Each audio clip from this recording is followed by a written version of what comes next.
And once again liberals show how much class they lack and how unhinged they have become. At first, it was sad, but now it's getting downright pathetic. Especially when they decide to go after our First Lady Melania Trump, who has never done or said anything which would even remotely hurt a snowflake's feelings. This time they have taken their mental disorders to a whole other level.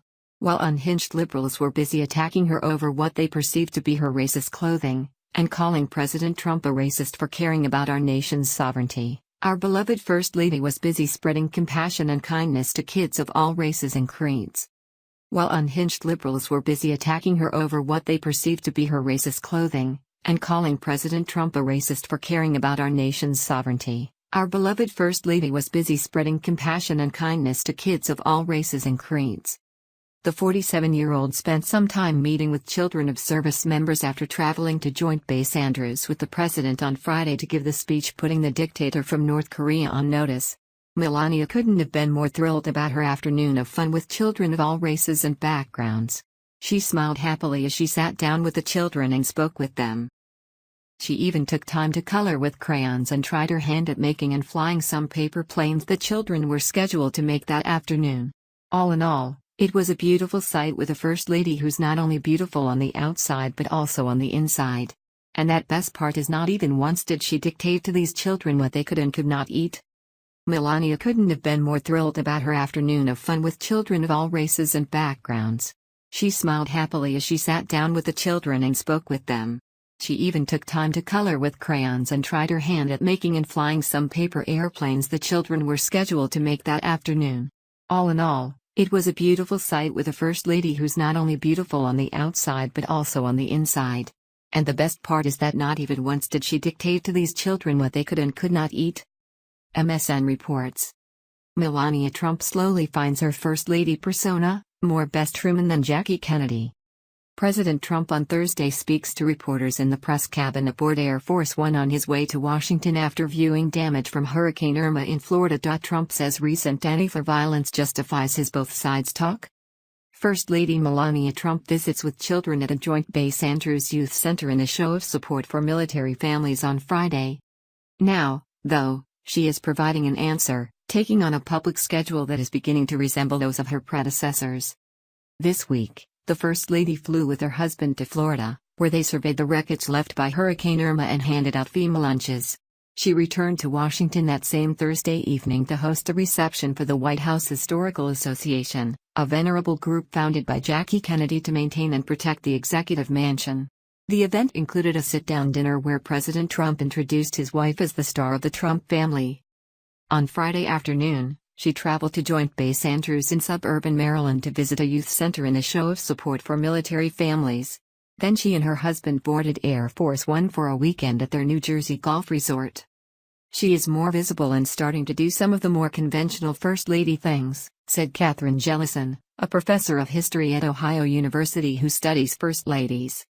Still, we don't see her rushing in to do some public press conference about her cyberbullying project, a cause Mrs. Trump said during the campaign she hoped to champion. From the start, Melania Trump has said she would take her own time filling out the contours of the role. She delayed her move to the White House but accompanied her husband overseas during his first diplomatic outings. She had a leisurely summer with few public events but is revving up her schedule and frequently sharing thoughts and prayers on her Twitter feed.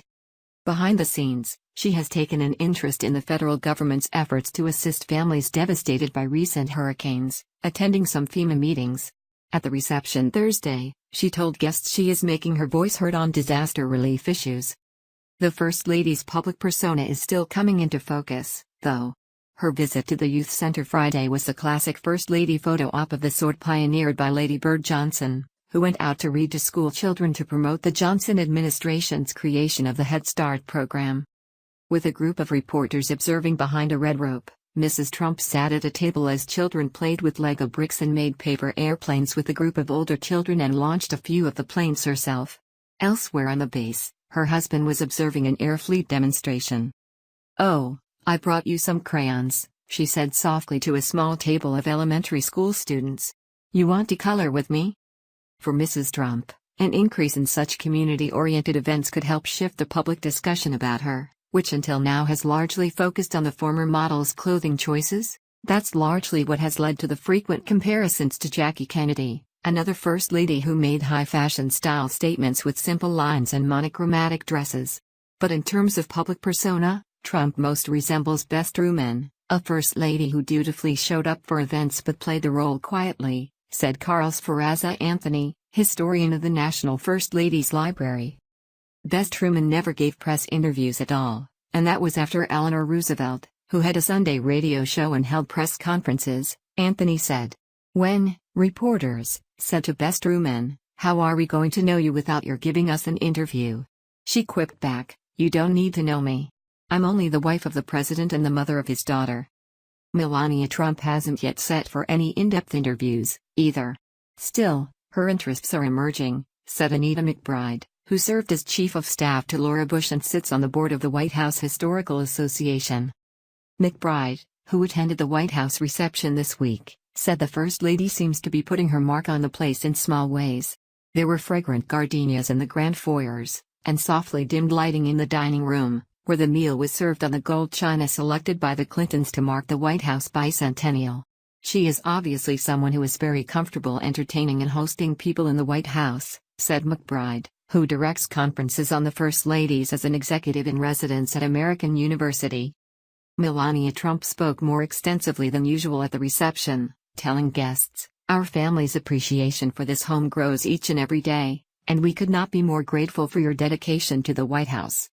Meanwhile, she has signaled some interest in the advocacy role expected of past First Ladies, recently sitting in on a meeting about the opioid crisis. Still, like any First Lady, she has the freedom to choose. She can do a lot publicly, or nothing at all. She is doing it according to a timetable that suits her, McBride said, as every First Lady should do. After 8 years of a person like Michelle Obama who was never proud of her country until she saw she would be getting paid vacations and an army of 26 people as her staff, it's great to see someone as like Melania as our First Lady.